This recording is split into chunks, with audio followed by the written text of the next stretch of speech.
ഇത് 19.5 ഏക്കർ പുറമ്പോക്കാണ്. അതിൽ 2.5 ഏക്കറാണ് ഈ പട്ടിക വിഭാഗത്തിന്റെ കയ്യിലിരിക്കുന്നത്.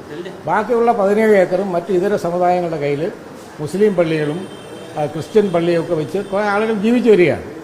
അപ്പോൾ ഇവിടെ ഈ പട്ടികജാതിക്കാരായ 8 വീട്ടുകാരെ മാത്രം 7 വീട്ടുകാരെ മാത്രം ഒഴിപ്പിച്ചെടുക്കുന്നുള്ള ശ്രമം നടക്കുന്നു.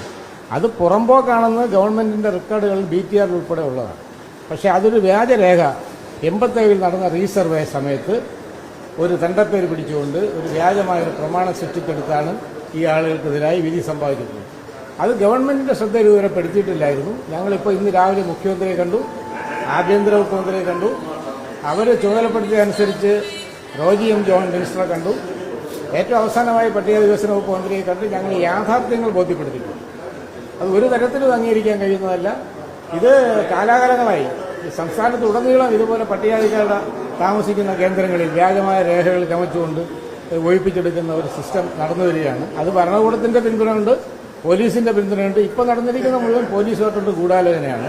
അതിനകത്ത് ഈ ദിവസം തന്നെ തെരഞ്ഞെടുത്ത് മനഃപൂർവ്വമായി അവിടെ പ്രകോപനം സൃഷ്ടിച്ചെടുക്കുകയാണെന്നുള്ളത് ഞങ്ങൾ ഗവൺമെന്റിനെ ബോധ്യപ്പെടുത്തിയിട്ടുണ്ട്. അതുകൊണ്ട് ഗവൺമെന്റ് കോടതിയുമായി ബന്ധപ്പെട്ട് ഇതൊരു സാവകാശം നേടുകയും ആ സാവകാശത്തിന്റെ അടിസ്ഥാനത്തിൽ ആ റെക്കോർഡുകൾ പരിശോധിക്കും.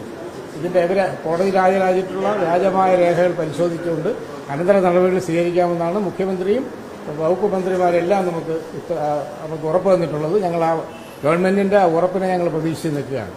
അത് നടക്കും എന്ന് ഞങ്ങൾ പ്രതീക്ഷിക്കുകയാണ്.